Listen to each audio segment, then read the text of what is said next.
اللہ الرحمن الرحیم بسم اللہ وحدہ والصلاۃ والسلام علی رسول اللہ اما بعد۔ محترم ناظرین، میں ہوں مفتی یوسف شاکر۔ آج چونکہ میں گاؤں میں آیا ہوا تھا اپنے، تو سوچا کہ آپ لوگوں کے سامنے جو ہے نا ایک مسئلہ بھی رکھ دوں جو کہ انتہائی اہم مسئلہ ہے۔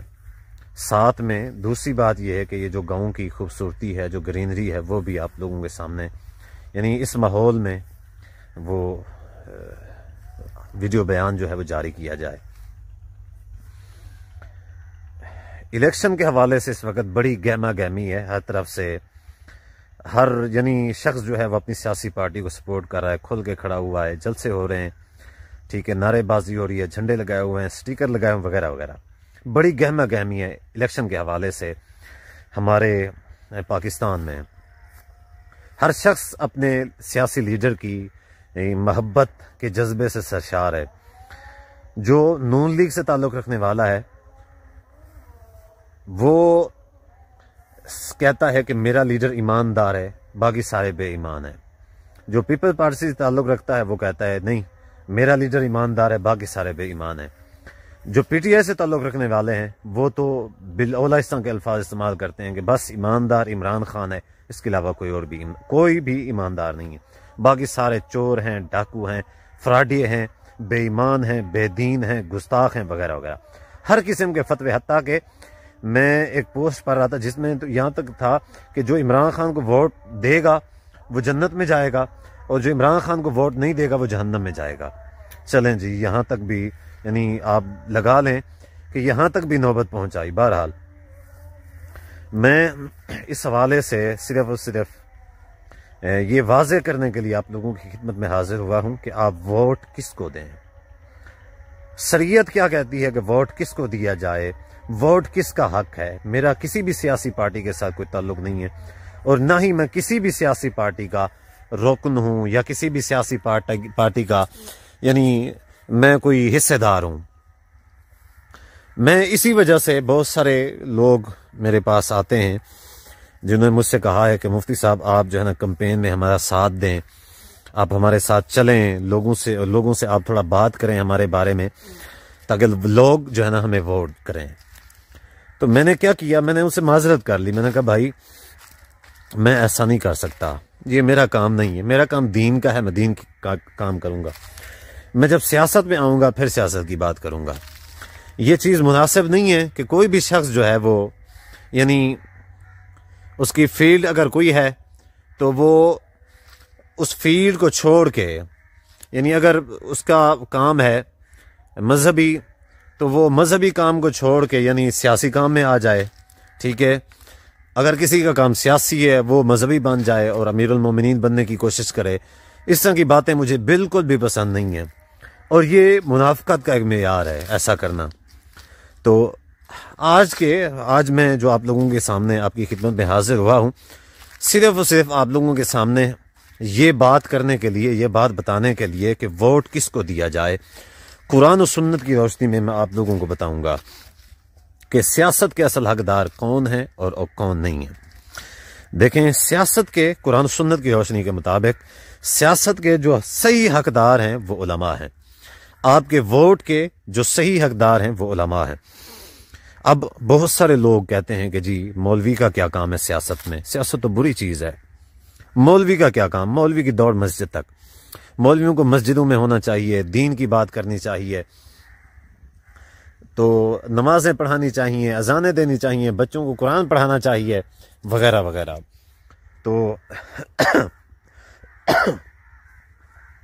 حالانکہ یہ حقیقت نہیں ہے۔ یہ سیکولر اور لبرل جو مافیا ہے آج کل ہمارے ملک کو جنہوں نے ہائی جیک کیا ہوا ہے، ٹھیک ہے، امپورٹڈ، وہ کوئی بھی سیاسی پارٹی ہے، یہ ساری کی ساری پارٹی امپورٹڈ ہیں۔ نون لیگ ہے، پی ٹی آئی ہے، پیپلز پارٹی ہے، اس طرح کی اور ہیں، یہ سارے امپورٹڈ لوگ ہیں، باہر سے ان کو مسلط کیا جاتا ہے ہمارے اوپر، ورنہ نہ تو یہ کوئی ہمارے ملک سے مخلص ہیں اور نہ ہی اصل ہمارے ملک کے اس چیز کا ان کا حق ہے۔ سیاست ان کا کوئی حق نہیں ہے، سیاست علماء کا حق ہے۔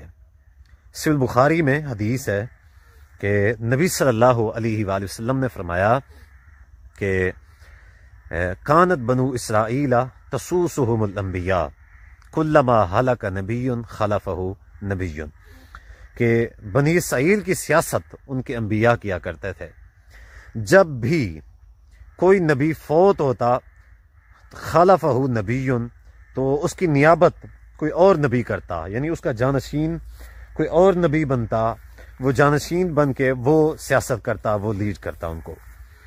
تو یہ جو سیاست ہے یہ ایک مذہبی فریضہ ہے، دینی فریضہ ہے، یہ علماء کا حق ہے، دیندار لوگوں کا حق ہے، جبکہ ہمارے معاشرے میں یہ بات مشہور کر دی گئی ہے کہ صرف اور صرف یعنی یہ جو سیاست ہے تو اس کا حقدار جو ہیں وہ یہ لوگ ہیں، مولوی کا کام نہیں ہے۔ کیونکہ ہمیں دین سے بھی دور کر دیا گیا اور دنیاوی حقوق بھی ہم سے چھین لیے گئے، دنیاوی طور پہ بھی ہمیں معذور کر دیا گیا۔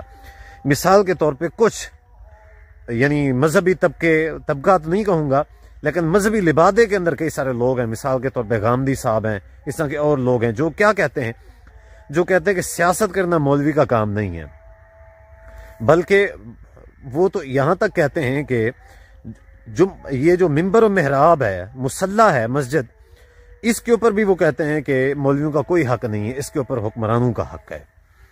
اب اس کی دلیل کیا دیتے ہیں کہ جی حضرت ابو بکر کون تھے؟ خلیفہ تھے، حکمران تھے، تو مصلی کے وارث وہ تھے۔ حضرت عمر حکمران تھے، مصلی کے وارث وہ تھے۔ جبکہ حقیقت بات یہ ہے کہ اصل میں جیسے میں نے حدیث سنائی کہ سیاست کے جو امام ہیں جن کو سیاست کرنی چاہیے وہ انبیاء ہیں، انبیاء کے بعد وہ لوگ ہیں کہ العلماء ورثۃ الانبیاء، جو انبیاء کے وارث ہیں ان کا حق ہے۔ تو بات تو ٹھیک ہے کہ مصلی کے وارث حکمران ہیں، لیکن حکمران وہ وارث نہیں ہیں کہ جو دنیاوی ہیں، جن کو نماز روزے کا نہیں پتہ، بلکہ حکمرانی کے حقدار وہی لوگ ہیں جو مصلی کے حقدار ہیں۔ مثال کے طور پہ نبی علیہ الصلوۃ والسلام کے بعد خلیفہ کون بنے؟ سیدنا ابوبکر صدیق رضی اللہ تعالیٰ عنہ۔ اب سیدنا ابوبکر صدیق رضی اللہ تعالیٰ عنہ کون تھے؟ دیندار تھے، عالم دین تھے، وہ جمعہ پڑھا دیا کرتے، نمازیں پڑھایا کرتے تھے۔ پہلے نبی علیہ الصلوۃ والسلام نے ان کو مصلی کا امام بنایا اپنی حیات کے اندر، خلیفہ تو ان کو بعد میں بنایا گیا، خلیفہ ان کو بعد میں بنایا گیا، مصلی کا امام نبی علیہ الصلوۃ والسلام نے سیدنا ابوبکر صدیق رضی اللہ عنہ کو اپنی حیات میں بنا دیا تھا۔ اسی طریقے سے صحابہ میں دیکھ لیں، تابعین میں دیکھ لیں، تو آپ کے ووٹ کے اصل حقدار جو ہیں یا سیاست کرنے کے جو اصل حقدار ہیں وہ علماء ہیں، وہ دیندار طبقہ ہے، وہ یعنی جن کے چہرے کو بس سنت رسول ہے، جو دین کو جاننے والے ہیں، دین کا علم رکھنے والے ہیں، دین کی محبت ہے جن کے دل میں، تو اس چیز کا حق ان کا ہے، ان کو ووٹ دیں، ان کو جتائیں، ٹھیک ہے؟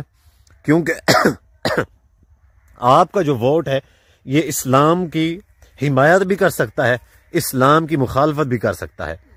اور یہ بات ذہن میں رکھیں کہ آپ کا جو ووٹ ہے، آپ کا یہ ووٹ اگر اسلام کی حمایت میں گیا تو اس سے اسلام کو فائدہ ہوگا، آپ لوگوں کو فائدہ ہوگا، انصاف قائم ہو جائے گا، شرافت و حیا ہوگی، اسی طریقے سے ایمانداری، اسی طریقے سے لوٹ مار، حرام خوری، ملک کا نظام جو ہے نا بہتر ہو جائے گا، دنیا اس طریقے سے بہتر ہو جائے گی اور آخرت بھی چونکہ نیکوکاری پھیل جائے گی۔ جیسا کہ حدیث کے اندر آتا ہے، نبی اسلام نے فرمایا جو یعنی ہے امام مہدی آئے گا، نبی اسلام نے فرمایا زمین کو عدل و انصاف سے بھر دے گا، ٹھیک ہے؟ تو دیندار لوگ ہی عدل و انصاف سے زمین کو بھر سکتے ہیں، دوسرے نہیں بھر سکتے، کیونکہ ان کا ایمان نہیں ہوتا، وہ دنیا چاہتے ہیں صرف اسے۔ اگر آپ کا ووٹ اسلام کی مخالفت میں گیا، یعنی آپ نے ایسی پارٹیوں کو ووٹ دیا جو اسلام دشمن ہیں، لبرل ہیں، سیکولر ہیں، ظاہر اسلام کا کباڑہ کریں گی۔ ایک پارٹی آتی ہے وہ مسجد کے سپیکر اتارتی ہے، دوسری پارٹی آتی ہے مسجد کے بلوں میں ٹیلی ویژن فیس داخل کر دیتی ہے، تیسری پارٹی آتی ہے وہ آسیہ ملونہ کو فرار کر دیتی ہے، چوتھی پارٹی آتی ہے وہ کوئی نہ کوئی اسلام کے خلاف اسلامیات میں سے یعنی ختم نبوت میں سے نقب لگانے کی کوشش کرتے ہیں، وغیرہ وغیرہ۔ تو اگر آپ کا ووٹ اسلام کی مخالفت میں گیا تو قیامت کے دن آپ سے سوال ہوگا، یہ بات ذہن نشین کر لیں۔ اور اگر قیامت کے دن آپ سے سوال ہوگا، جواب دینا پڑے گا، اور اسلام کی یعنی اسلام کا سودا کرنے کا ذمہ دار آپ کو ٹھہرایا جائے گا کہ آپ نے اسلام کو سودا کرنے کے آپ ذمہ دار ہیں کہ آپ نے ایسے لوگوں کو ووٹ دیا جنہوں نے اسلام کا نقصان کیا. تو فیصلہ آپ کا ہے کہ آپ یعنی اسلام کی حمایت میں ووٹ دینا چاہتے ہیں، اسلام کی مخالفت میں ووٹ دینا چاہتے ہیں. یہ آپ کی مرضی ہے. میں کسی سیاسی پارٹی کا نہ تو حمایتی ہوں اور نہ ہی میں کسی بھی سیاسی پارٹی کا مخالف ہوں. بس میں تو آپ کو بتانا چاہتا ہوں کہ کوئی بھی آپ اس کو ووٹ دیں جس کے چہرے پہ سنت رسول ہے، جو دین کا علم رکھنے والا ہے، دین کے اوپر پریکٹیکلی عمل کرنے والا ہے، 5 وقت کا نمازی ہے، ایماندار ہے، شریف ہے، دین کا علم ہے. ٹھیک ہے، یعنی ایسے لوگوں سے ہم ان کو دین کا ذمہ دار اور سربراہ یعنی وہ کر دیتے ہیں، ہم امیر المؤمنین یا نیک متقی جنتی ڈکلیئر کر دیتے ہیں، یا ان سے امیدیں رکھتے ہیں اسلام کی سربلندی کی. جو بیچارہ خود سنت رسول کو، نبی صلی اللہ علیہ وسلم کی داڑھی کو، سنت جو ہے اس کو اپنے چہرے سے روزانہ منڈواتا ہے، اس کو گٹر میں پھینک دیتا ہے، اور ہم اس سے امید لگا کے بیٹھے ہوئے ہیں کہ یہ جو ہے نا دین کے لیے ترقی کرے گا. بھی یہ نبی صلی اللہ علیہ وسلم کا سچا عاشق ہے. یہ کچھ بھی نہیں ہے، یہ منافقت ہے. اللہ تبارک و تعالیٰ سے دعا ہے کہ اللہ تعالیٰ ہر مسلمان کو عقل و فہم، سمجھ اور عقل مندی، دانائی عطا فرمائے. السلام علیکم ورحمۃ اللہ وبرکاتہ.